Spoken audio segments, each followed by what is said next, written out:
आरोग्यं धनसम्पदः शत्रुबुद्धिविनाशाय आत्मज्योतिर्नमोऽस्तुते आत्मज्योतिपरित्राय दीपज्योतिर्नमोऽस्तुते दीपज्योतिर्नमोऽस्तुते सरस्वती नमस्तुभ्यं वरदे कामरूपिणी विद्यारम्भं करिष्यामि सिद्धिर्भवतु मे सदा पद्मपद्माक्षायाक्षि पद्मकेसरवद्वरी नित्यं पद्मालया देवी सामां पातु सरस्वती भगवती भारती पूर्णेतु विमानना गुरु। फूल के पत्ती से कट सकता है हीरे का जिगर। వజ్రం లాంటి కఠినమైన వజ్రాన్ని ఒక పువ్వు రేకు కూడా రెండుగా తెగొట్టగలదు. అలాంటిది వాక్యం. అలాంటి వాక్యాన్ని రాసే కవయిత్రులు రచయిత్రుల సమావేశం ఇది. ఈ సమావేశంలో వచ్చిన మనసు పుస్తకాన్ని మనం ఆవిష్కరించుకున్నాం. ఇక ఈ సభ నిర్వహణ బాధ్యత వ్యాఖ్యాత వేదిక మీద ఆసీనులైనటువంటి అందరి వక్తల గురించి ప్రముఖ వ్యక్తుల గురించి పరిచయం చేశారు. కాబట్టి పరిచయాన్ని మరొకసారి నేను ప్రస్తావించను. కానీ ఈనాటి ముఖ్య అతిథి డాక్టర్ ఏనుగు నరసింహారెడ్డి గారు, తెలంగాణ రాష్ట్ర సాంస్కృతిక శాఖ సంచాలకులు, ఐఏఎస్ వారు. చాలాసార్లు సృజన సమర్థత ఉన్నటువంటి చైతన్యమూర్తులు రావడం కొంచెం కష్టంగా ఉంటుంది. మన అదృష్టం చాలా గొప్ప సౌజన్యమూర్తి ఆయన, సహృదయుడు. ఈ శాఖను నడిపించాలి, దీన్ని పరుగులు పెట్టించాలి అనేటువంటి గొప్ప ఆశయం వారు మన మధ్య ఈరోజు ఉండడం, ముఖ్య అతిథిగా రావడం, ఈ కార్యక్రమానికి వారి ఆశీస్సులు అందించడం చాలా గొప్ప విషయంగా నేను భావిస్తున్నాను. తరువాత ఆవిష్కర్తగా వచ్చినటువంటి కళారత్న బింగ నరసింహమూర్తి గారు. నేను ఆయన గురించి మన వ్యాఖ్యాత చాలా పరిచయం చేశారు. ఆయన రాసిన పుస్తకాలు, తర్వాత డాన్స్ బ్యాలెన్స్, ఇవన్నీ నా దృష్టిలో ఒక్క మాట చెప్తాను, వారు ఈ సృష్టిలో ఒక అద్భుతం. మన తెలుగువారికి లభించినటువంటి, మన మధ్య జీవిస్తున్నటువంటి ఒక అపూర్వమైనటువంటి మనిషి. అంతకంటే నేను ఎక్కువ చెప్పనండి. తర్వాత మా అన్న కళారత్న డాక్టర్ బిపి కృష్ణ గారు ఒక అతి సామాన్యమైనటువంటి నేపథ్యంలో నుంచి, కరువు కాటకాలతో అల్లాడిపోతున్నటువంటి ఒక ప్రాంతం నుంచి మట్టిలోంచి ఎలాగైతే వస్తామో, ఏ విధంగా అయితే విత్తు మొలకెత్తుతుందో అలా మొలకెత్తినటువంటి మనిషి, మట్టిలో మాణిక్యం. ఆ తర్వాత వేదిక మీద ఉన్నటువంటి రామ్ శర్మ గారు కానివ్వండి, గిడుగు కాంతికృష్ణ గారు, తిరునాగరి శరత్చంద్ర గారు, అలాగే గౌరవ అతిథులుగా సమిట్ విజయ్ గారు, వీళ్ళంతా మనకి పరిచయం చేశారు. అలాగే శ్రీమతి జ్యోతిర్మయి, ఈనాటి కార్యక్రమానికి మూల స్తంభం, మూల ధాతువు, మూల హేతువు అన్నీ అయినటువంటి శ్రీమతి జ్యోతిర్మయి మల్లా గారికి మీ అందరి తరఫున వారందరికీ నమస్కరిస్తూ ఈ కార్యక్రమాన్ని ప్రారంభించుకుందాం.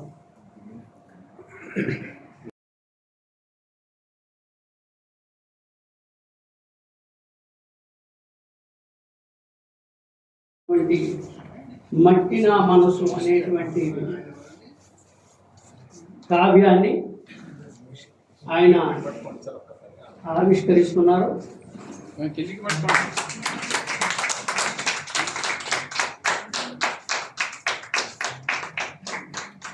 గట్టిగా మీ అందరి చప్పట్ల ద్వారా జ్యోతిర్మయి మల్ల గారికి మనం శుభాకాంక్షలు తెలియజేద్దాం.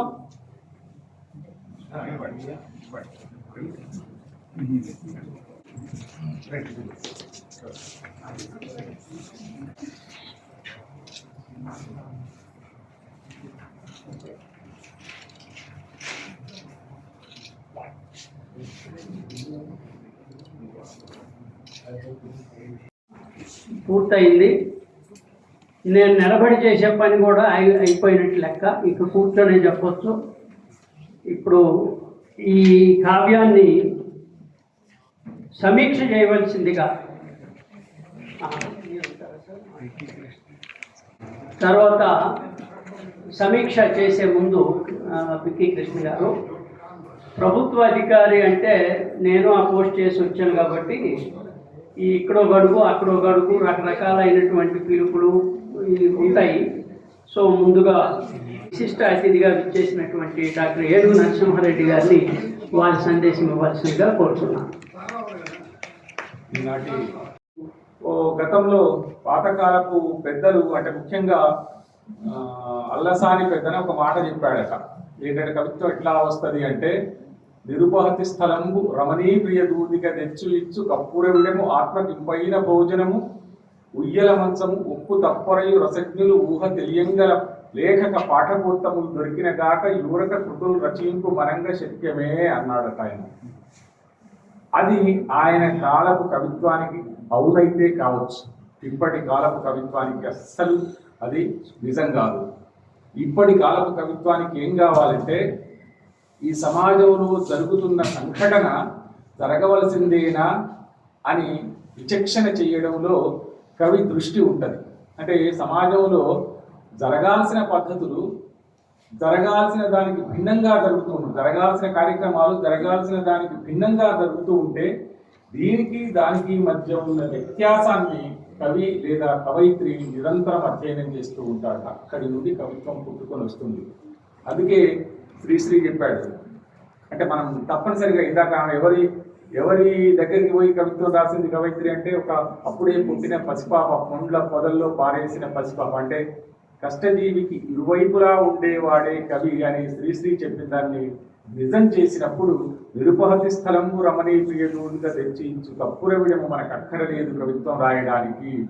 ఏం కావాలంటే అట్టడుగు వర్గాల వాళ్ళు, అంటే అన్ప్రివిలేజ్డ్ లేదా లెస్ ప్రివిలేజ్డ్ లేదా వేదనామయమైన జీవితాన్ని అనుభవిస్తున్న వాళ్ళ బాధ మన కవిత్వపు వస్తువు కావాలి అని ఇప్పుడు మనం అర్థం చేసుకోవాలి. అందుకే ఒక ఆంగ్ల కవి అంటాడు, కవి ఏం చేయాలి అంటే ఎంత సున్నితంగా ఉండాలంటే, గజల్లోనే సున్నితత్వం ఎక్కువ అనే సంగతి కాసేపు మనం మర్చిపోవాలి.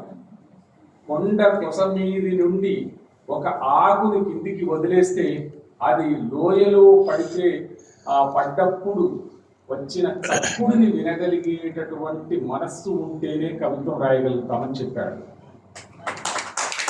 అంత సున్నితమైన మనసు ఉండాలంటే మనం ఎప్పటికప్పుడు మనల్ని మనం స్థానపెట్టుకుంటూ ఉండాలి, మొండిబారి పోకూడదు, ఎప్పుడు కొత్తగా చూస్తూ ఉండాలి. నవ్యత అనేది అత్యంత ప్రధానమైనది కవిత్వంలో.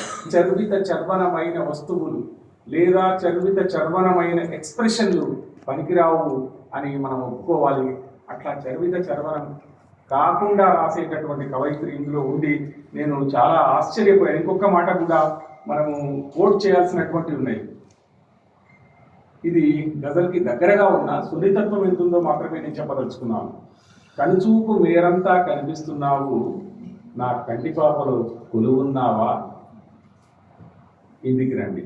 గుండె భారంగా ఉంది, నువ్వు మరీ ఇంత బరువా, నాలుక ఏం పలికినా నీ పేరే వస్తుంది బయటికి, స్వరపేటికను కొంపదీసి స్వాధీనపరుచుకున్నావా అని. అంటే ఇది నిజానికి ప్రేమైకమై వ్యక్తీకరణే కావచ్చు, కానీ నూత్నం కొత్తగా చెప్పే తత్వం అందులో ఉంది. ఇంకొక చోట అమ్మ గురించి, అమ్మ బతికే ఉంది అని, కళ్ళు కూడా తెరవని పసిగుడ్డుకి ఎవరు నేర్పారో, ఏంటట నేర్పింది, అమ్మ రొమ్ము ఆకలి తీరుస్తుందని.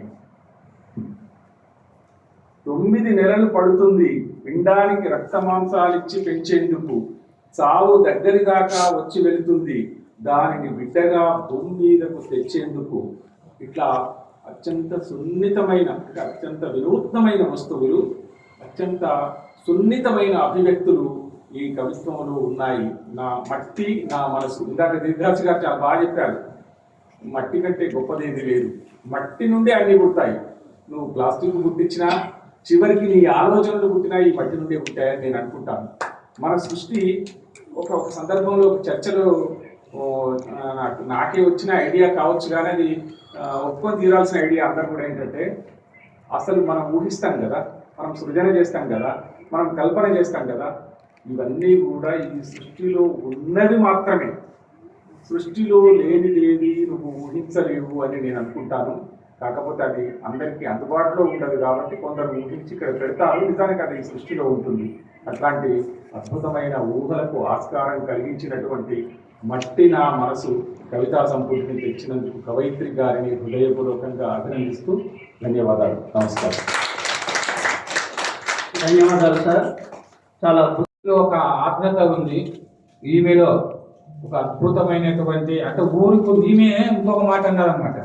కవిత్వాన్ని ఎందుకు రాశాను నేను, ఎందుకు రాస్తున్నాను అంటే ఒక మాట చెప్పింది, కవిత్వం అని దేనినంటారో నాకు తెలియదు. చూడండి, ఇంత రాసిన తర్వాత అన్నది ఏంటంటే, కవిత్వం అని దేనినంటారో నాకు తెలియదు, అప్పుడప్పుడు మదిలో కదిలి గుండెను కుదిపి మెదడుని తొలిచే భావాలు ఏదోటి చేయి అని నన్ను ఉసిగొలిపితే అప్పుడు అక్షరాలు కాగితం పైన కవిత్వాలుగా మారాయని చెప్పి రాసింది. ఏదో ఒకటి చెయ్యంటాయి అంటే ఆమె నిలువ ఊరికే కూర్చొని పోవట ఆలోచనలు అలజడులు.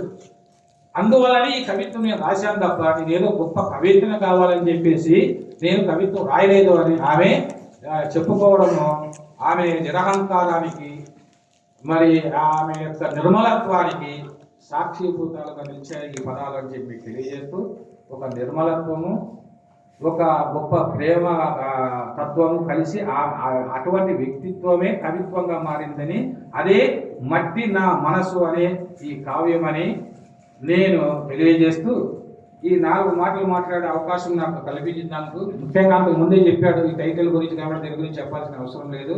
విజయభాస్కర్ గారు పంచ కందమాత్రాలు అని చెప్పారు.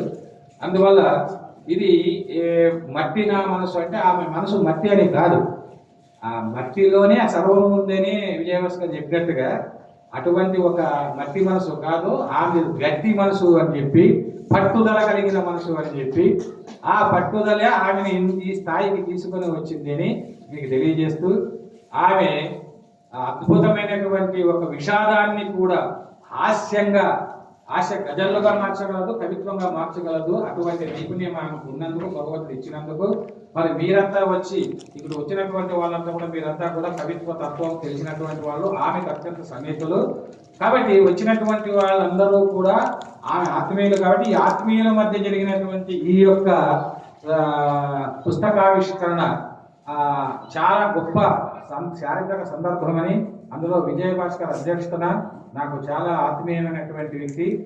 మిగిలినటువంటి వాళ్ళు నా మిత్రులంతా వేదిక మీద ఉన్నారు. శర్మ గారు అక్కడ బెంగళూరు నుంచి వచ్చారు, శరత్ చంద్ర తమ్ముడు, అదే భీమ్ గారి చేతుల మీదుగా ఆవిష్కరించడము, ఆయన గొప్ప కళాకారుడు. ఇంకా గిడుగురామూర్తి పంతులతో నేను ఆమె కలిసి 12 ఏళ్ళు గిడుగురామూర్తి పంతులు ఫౌండేషన్ పెట్టి 2400 మందికి ఇప్పటి వరకు అవార్డు ఇచ్చాం. కానీ నాకు మాత్రం ఆమె ఇవ్వలేదు. అది విషయం, ఇది గొప్ప విషయంగా చరిత్ర, ఇది కూడా ఒక చరిత్రే.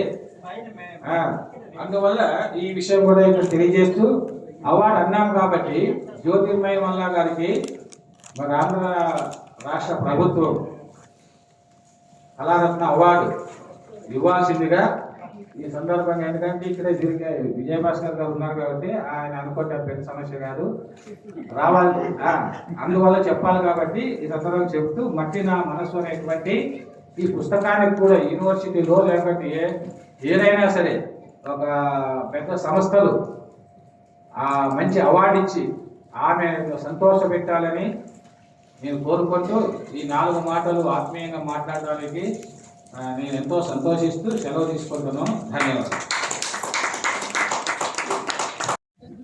కప్పి చెప్పిన వాడు కవి, విప్పి చెప్పిన వాడు విమర్శకుడు. నారాయణ రెడ్డి గారు ఇటువంటి శాశ్వత సూక్తులు సత్యాలు ఆయన నోటి నుంచి చాలా వచ్చేవి. అన్న అసలు ఇక ఈ పుస్తకాలు ఇక్కడ మనం వదిలేయచ్చు అనుకుంటాను. అంతేనా? చాలా అద్భుతమైన సమీక్ష చేస్తారు. అసలు ఆ లోతులకి బిట్వీన్ ది లైన్స్ అంటాం. మా మాస్టారు దాన్ని సృజన స్థలి అనేవారు, గంగిశెట్టి లక్ష్మీనారాయణ గారు. సృజన స్థలి, ఆ బిట్వీన్ ది లైన్స్ అంటారు. అది పట్టుకుంటారు. అది అందరికీ సాధ్యం కాదు. మన సమీక్ష ఏం చేస్తారంటే, ఇప్పుడు ఏముంది, చింపిరి జుట్టు, చీమిడి ముక్కు, చిరిగిన గుడ్డ, చిక్కిన పొట్ట, ఇదే అవతారం ఊహ తెలిసినప్పటి నుంచి, ఇవేమీ బాధించవు వాటిని అని రాసింది. ఈ పదాలే విమర్శ పేరున, సమీక్ష పేరున రిపీట్ చేస్తారు. విమర్శకుడు చేయాల్సినటువంటిది, సమీక్షడు చేయాల్సినటువంటి పని అది కాదు. అవి మనం చదువుకోలేమేంటి, వాళ్ళెందుకు చెప్పాలి? అన్న చేసేటువంటి ప్రత్యేకత ఏంటంటే, ఆ వాటి వెనక ఉన్నటువంటి, అంటే what is there in the mind of the poet when she chooses to write these words. ఈ హలో ఆ పదాలని, ఆ పదాల ఎంపిక, ఆ పదాల గుంపనం, అవి గుప్పిస్తున్నప్పుడు, ఆ పదాలని ఆరోపిస్తున్నప్పుడు, ఆవాహన చేసుకుంటున్నప్పుడు, ఆ కవిత్రి లేదా కవి తాలూకా హృదయం లేదా మనస్సు లేదా సృజన ఏ పరిధుల్లో విహరించింది, ఆ సృజన చైతన్యం ఏ తీరాలను తాకింది, అది పట్టుకుంటాడు మా అన్న. అలా పట్టుకొని ఈ రోజున ఒక అరగంట టైం, ఇది సరిపోదు. యాక్చువల్గా మేము అంత టైం నువ్వు మాట్లాడుతున్నావంటే నీకేం పని లేక మాట్లాడుతున్నావు అని కాదు మా ఉద్దేశం. అంటే అంత డెప్త్లోకి వెళ్తాడు. కవి కష్టం కన్నా విమర్శకుని కష్టం రెట్టింపు ఉంటుంది ఎప్పుడు కూడా. కరెక్ట్గా చెప్తే విమర్శకుడు రెండు, అంటే కవి ఒక ధోరణిలో ఆలోచిస్తే విమర్శకుడు 100 ధోరణిలో ఆలోచించాలి. ఆ 100లో 1 2 ఎంచుకొని ఈ దగ్గరగా రావాలి. మళ్ళీ ఆయన దారి ఆయనది, ఈయన దారి ఈయనంటే మళ్ళీ పొసగదు. 100 దారుల్లో నేను చెప్తాను అనకూడదు. ఏ 2 దారులు ఈ దారికి, అసలు దారికి దగ్గర ఉన్నాయో అవి సరే. ఎందుకు ఆయన అంత డీప్గా, తీవ్రంగా, తీక్షణంగా చేయగలుగుతున్నాడంటే ఆయన అంత లోతుగా అధ్యయనం చేశారు సాహిత్యాన్ని, సాహిత్య విమర్శని. ఒక కాలరిట్ అనుకుంటాను. వచనంకి కవిత్వానికి తేడా ఏంటి చెప్పమంటే, ఆయన సింపుల్గా, చాలా సింపుల్ చెప్తాడు. Good words in good order is prose, the best words in the best order is poetry అన్నారు. ఆయన పెట్టిన the best words in the best order in the best way he explain. అది that is called the best criticism. ఆ review చేయడం అనేది, అందుకనే జ్యోతిర్మయి గారు కూడా ఆమెకు ఉన్నటువంటి అనేక లక్షణాల్లో చాలా లక్షణం ఏంటంటే, మనం ఎవరితో ఏ పని చేయించాలో ఆమెకు బాగా తెలుసు. ప్రభాకర్ గారికి తెలియకపోవచ్చు. అందుచేత తెలుసుకోవాలి ముందు. మన భీమ్ గారు ఇప్పుడు ఇక్కడ కదిలితే ఇదొక పుట్ట. మళ్ళీ చాలా లోతైనటువంటి మనిషి. వారిని వారి సందేశం ఇవ్వాల్సిందిగా కోరుతున్నా. ఒక అనౌన్స్మెంట్ ఏదో ఉంది. వాహిని కృష్ణ 4 మాటలు, 4 మాటల్లో అంతా చెప్పను, కొంతే చెప్తాను అన్నారు. ఆయన కొంతే చెప్పాడు. ఎంతో ఉంది ఇంకా అందులో పుస్తకంలో. కాబట్టి ప్రభాకర్ గారు ఉన్నారు ఇక్కడ ఈ సందర్భంలో కొంత కన్సెషన్తో పుస్తకాలు అందుబాటులో ఉన్నాయి. ప్రభాకర్ గారి ద్వారా మీరు పుస్తకాలు తీసుకోవచ్చు. శుభాకాంక్షలు. నేను ఎవరైనా చెప్పేస్తానని చాలా భయపడ్డాను. హ్యాపీ బర్త్డే టు అమ్మా. చెప్పారు కానీ సభ ప్రారంభమైన తర్వాత చెప్పలేదు. ఇప్పుడు అందులో మొట్టమొదటి తరఫు తెచ్చింది నేనే అనుకుంటాను. హైదరాబాద్ తరఫున నేను ఆవిడ్ని ఒక చిన్న ఇంట్లో మొట్టమొదటి గజల్ గాన కచేరీని పెట్టాము, చాలా తక్కువ మంది మిత్రులతో. అంతకన్నా నాకు ఈ పుస్తకాన్ని ఆవిష్కరించే అర్హత లేదని మనవి చేసుకుంటూ సెలవు. అలా కాదండి, మొత్తం నాకు తెలిసిన గొప్ప గొప్ప వాళ్ళందరికంటే కూడా మీరు గొప్పవారు నా దృష్టిలో. ఎందుకంటే ఇవాళ ఇలా వేదిక మీద ఒక పుస్తకాన్ని ఆవిష్కరించుకోవడం, మహామేధావులైన మీ అందరి మధ్య నేను అభినందనలు అందుకోవడం, ఇవన్నీ జరుగుతున్నాయంటే నిజంగా కారణం. నిజంగా నాకు ఒక ధైర్యం ముందుకు రావాలని, నిజంగా ధైర్యం అంతా పోయి నేను అసలు ఇంకేమీ చెయ్యలేను అనుకున్న పరిస్థితిలో నిమ్మగారు నాకు పరిచయం అయ్యారు. ఆ ధైర్యాన్ని అంతా ఆయనే ఇచ్చారు. ఎంతోమందికి ఇచ్చారు, మీకు అందరికీ తెలుసు. నిమ్మగారి తీసుకుంటే అసలు మనం చెప్తే సభ అంతా సరిపోదు. అలాంటి వ్యక్తి నిజంగా నాకు పరిచయం అవడం నా అదృష్టం. ఇవాళ ఆవిష్కర్తగా వారు కాకుండా ఇంకెవ్వరు నేను ఊహించుకోలేదు. అందుకనే ఇంకా మిమ్మల్ని గౌరవించడానికి కానీ మిమ్మల్ని పొగడడానికి కానీ నా దగ్గర మాటలు లేవు. ఒక పుస్తకం రాయొచ్చు, ఎప్పుడైనా ఒక అద్భుత వ్యక్తి గురించి రాయాలి అంటే మీ గురించే రాస్తాను నేను. అది జరగాలని కోరుకుంటూ చాలా చాలా చాలా ధన్యవాదాలు అన్నయ్య. ఒక వరుస ఉందమ్మా, బాబు గారు, ముళ్ళపూడి వెంకటరమణ గారు, బ్రీవ్ గారు, అలా ఒక వరుస ఉంది. చాలా సంతోషం అండి. గౌరవ భక్తితో ఈరోజు ఈ కార్యక్రమాన్ని పిలవగానే, నేను హైదరాబాద్లో జాబ్ కోసం రాగానే రండి అన్నప్పుడు నేను అది ఎంతో గౌరవపూర్వకంగా స్వీకరించి ఇక్కడికి వచ్చాను. దానికి ఎంతో ధన్యవాదాలండి.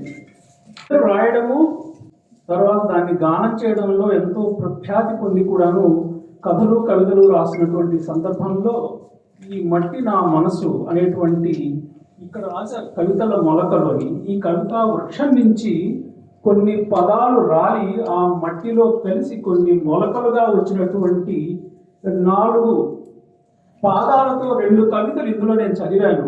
రెండే అంటే ఒక కథ, ఒక అన్నం ఉడికింది అంటే ఒక వెతుకు పట్టుకుంటే చాలు అన్నారు కదా, అలాగా నేను అలా తిరిగి వేస్తున్నప్పుడు 2 కవితలు చూశాను. అందులో అత్యంత చక్కగా ఉన్నాయి. కవితార్ద్రత, హృదయ తాత్వికత 2 అందులో కనపడ్డాయి నాకు.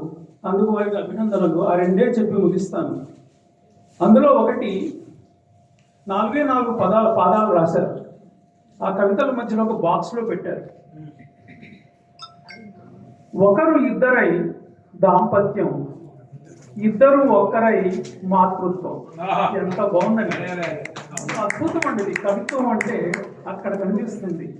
20 పదాలు 100 పాదాలు రాయటం లేదండి. 4 పదాలలో ఉన్నటువంటి కవిత్వం మనకు కనపడితే అదే మనకు ఒక మొలక, అదే ఒక కవిత వృక్షంగా కనపడుతుంది. ఇంకొకటి కనపడింది. ఇది ఇంకా చాలా నాకు నచ్చింది. కలవకు ముందు నువ్వెవరో, కలిశాక నేనెవరో. అంటే కలిసిన తర్వాత నన్ను నేనే మర్చిపోయాను అన్నటువంటి ఒక కవిత్వం. ఎంత చక్కటి పదాలతో రాశారు. ఇటువంటి కవితలటువంటి పుస్తకాన్ని ఈరోజు ఆవిష్కరించినందుకు అభినందనలు తెలుపుతూ, వారికి సగౌరవంగా నన్ను ఎప్పుడు ఆహ్వానించినందుకు ధన్యవాదాలు తెలుపుతూ, చూడబడి పెద్దలకు నా నమస్కారాలు తెలుపుతూ ధన్యవాదాలు. భాస్వరంలా వినిపించిన కళారత్న బిక్ కృష్ణ గారికి ఈరోజు కవితామయి జ్యోతిర్మయి గారి జన్మదినం కాబట్టి వారికి ముందుగా మాతృమూర్తి జ్యోతిర్మయి గారికి జన్మదిన శుభాకాంక్షలు తెలియజేస్తున్నాను. గజల్ని గలస్థం చేసిన వారు కొంతమంది, హృదయస్థం చేసిన వారు కొంతమంది. గజల్ని హృదయస్థం చేసినటువంటి కవయిత్రి, గాయని జ్యోతిర్మయి గారు. ఈ మాట నేను అలవోకగా అన్నది కాదు. తమ గజళ్లతో మనల్ని మంత్రముగ్ధుల్ని చేశారు. వారి గజల్ గాన లహరిలో ఓలాడించారు.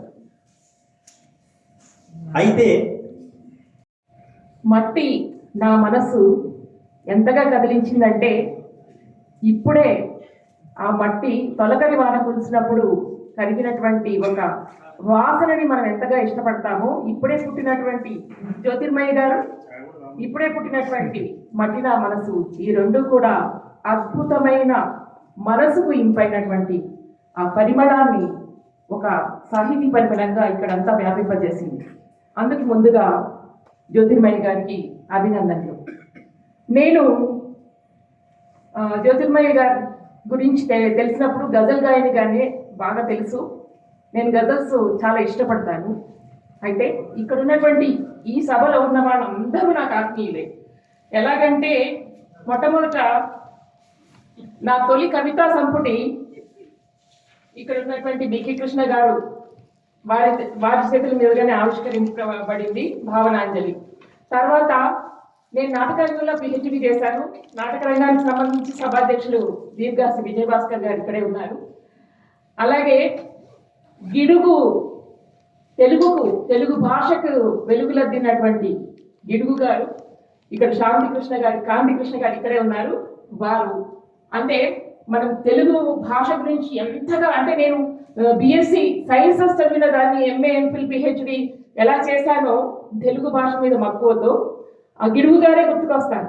అందుకని ఆమెను చూస్తే మనం ఇప్పుడు గిడుగు గారి దగ్గర ఉన్నామన్న ఫీలింగ్ వస్తుంది అనమాట. అట్లాంటి మనిషి ఉన్నటువంటి సభలో పాల్గొన్నాను, వారి పురస్కారం కూడా తీసుకున్నాను. అలాగే తెలుగు భాషకి అంతే సేవ చేసేటువంటి రామశర్మ గారు, ఇష్టపడేటువంటి వారు, ఎక్కడెక్కడో తన విధి నిర్వహణలో వేరే వేరే ఊర్లలో ఉన్నప్పటికీ కూడా తెలుగు కార్యక్రమాలన్నా తెలుగు సభలన్నా పరవశించిపోయి దాంట్లో పూర్తిగా లీనమయ్యే రామశర్మ గారు. సంగీతం అంటే ఎవరికి నచ్చదు, ప్రతి ఒక్కరికి కావాల్సిందే. కానీ సంగీతంలో సాహిత్యాన్ని ఇష్టపడే వాళ్ళలో మొట్టమొదటి చాలా మంది ఉన్నారు. సోదరుడు డాక్టర్ తిరునగర్ ఇప్పుడే మీరు విన్నారు, ఎంత బాగా మాట్లాడాడు. నేను ప్రతి పాటలోనూ పాట కంటే ముందు సాహిత్యాన్ని చూస్తాను, వాళ్ళు రాసినటువంటి. ఆ విషయంలో మేమిద్దరం చాలా క్లోజ్ ఫ్రెండ్స్, అవునా? అలా ఈ సభ నాకు ఎంతో చాలా నచ్చింది. నేను ఆదిలాబాద్లో వర్క్ చేసేటప్పుడు క్యాజువల్ అనౌన్సర్గా చేశాను, టీచర్గా పనిచేశాను. అక్కడ హిందీ ఎక్కువగా ఉండేది. రాత్రిపూట మొదలు పెడితే ముషాయిరాలు నడిచేది, రాత్రి నుంచి తెల్లారే వరకు నడిచేవన్నమాట. అలాగే నేను చదువుకునేటప్పుడు డిగ్రీలో నాకు మొట్టమొదట వచ్చినటువంటి పుస్తకము దాశరథి గారి గలీబ్ గీతాల పుస్తకం వచ్చింది. అప్పటి నుంచి గజల్స్ మీద చాలా ఇష్టం. అయితే ఇప్పుడు అంటే ఏ గజల్ రచించినటువంటి రచయితకైనా మనసులో కవితాత్మ ఫస్ట్ ఉంటుంది.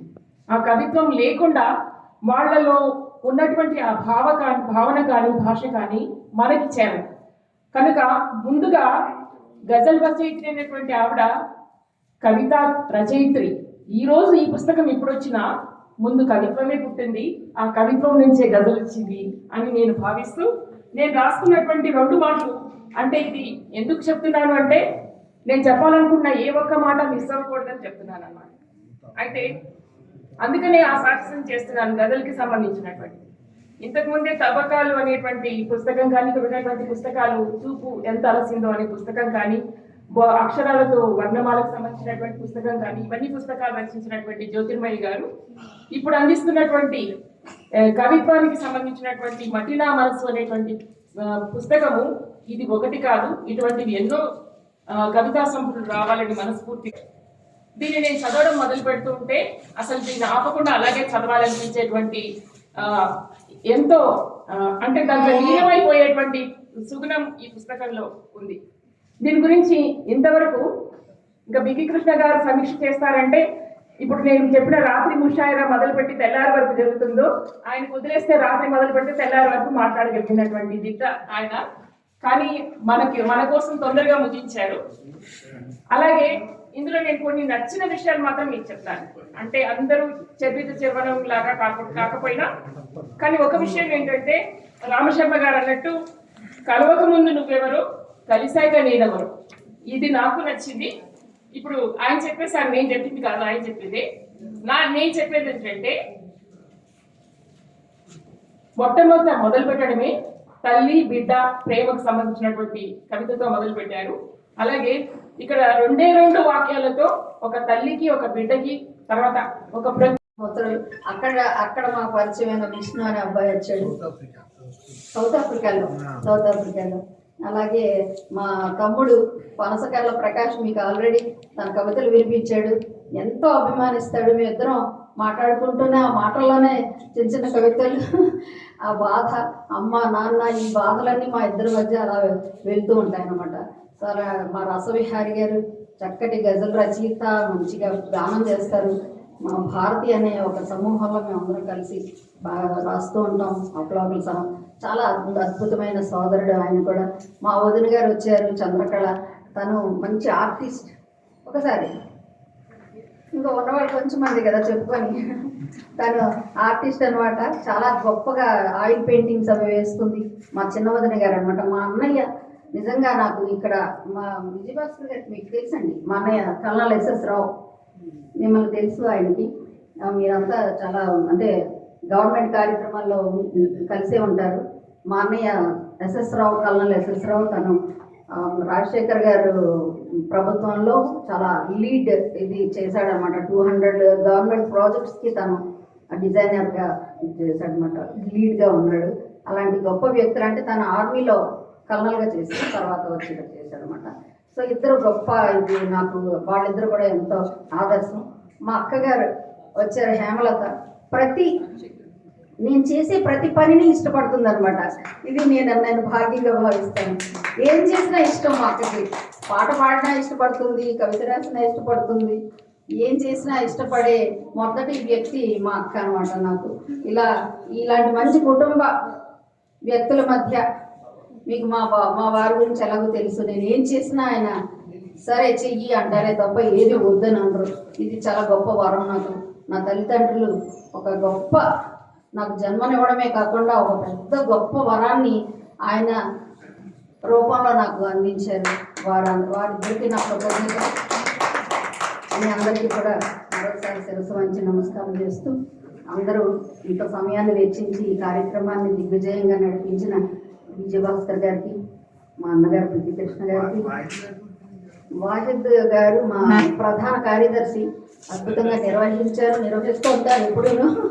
అంటే ఓట్ ఆఫ్ థ్యాంక్స్ మీరే చెప్పండి. నా తరఫున ధన్యవాదాలు అందరికీ ఒకసారి. మా బాబు శరత్ చంద్ర 70 సినిమా పాటలు రాశాడు. ఎంత నిజంగా, అందుకే వీళ్ళందరి నుంచి నేను నేర్చుకుంటాను, చిన్నవాళ్ళ నుంచి పెద్దవాళ్ళ నుంచి కూడాను. ఎంత డౌన్ టు ఎర్త్గా ఉండడం, ఎంత తెలిసినా ఎంత ఎదిగినా ఒదిగే మనస్తత్వాలు ఉండడం, వీళ్ళందరి మధ్య తిరగడం వల్ల నేను కూడా కొంత నేర్చుకుంటున్నాను అనిపిస్తుంది. ముఖ్యంగా పాజిటివ్ యాటిట్యూడ్, పాజిటివ్ థింకింగ్, ఇవన్నీ మా వారి నుంచి నేర్చుకున్నాను నేను. నాకైతే ముందు అసలు ఏమీ తెలియదు, అలా పెళ్లి చేసేసారు. ఆయన మా నాన్నగారు అమ్మగారు నాకు ఎంత ఇచ్చారో దానికంటే 100 రెట్లు మా వారి ట్రైనింగ్ అనమాట నాకు. అంటే మా స్వభావాలు, వీటి విషయంలో, నడవడిక, ఇలాంటి విషయాల్లో పెద్ద గురువు ఆయనే నాకు.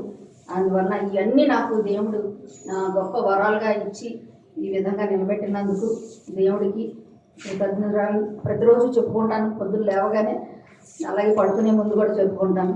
వారి తర్వాత మా తల్లిదండ్రులకి, అలాగే మీ అందరికీ, ఇక్కడ ఉన్న ప్రతి ఒక్కరిని పాదావందనాలు తెలియజేస్తూ కృతజ్ఞతలు తెలియజేస్తున్నాను. ఇది కేవలం లాంఛన సమర్పణ మాత్రమే.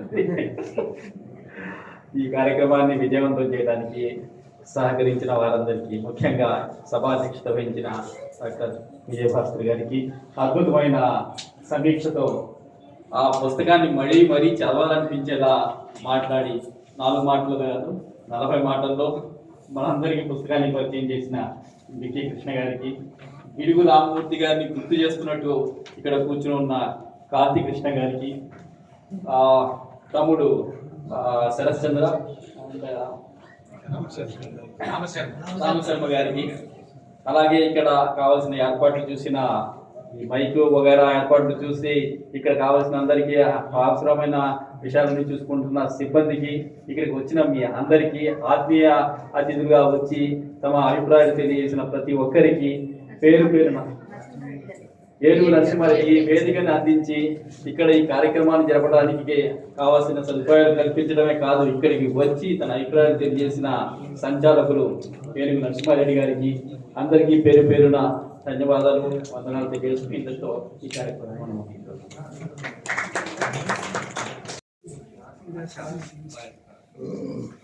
అసలు కోశాధికారి ఆయన నాకు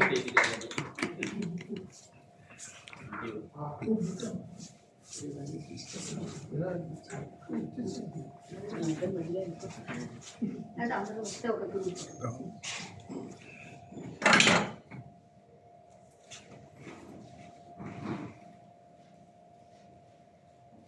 అందరూ ఒకసారి వస్తే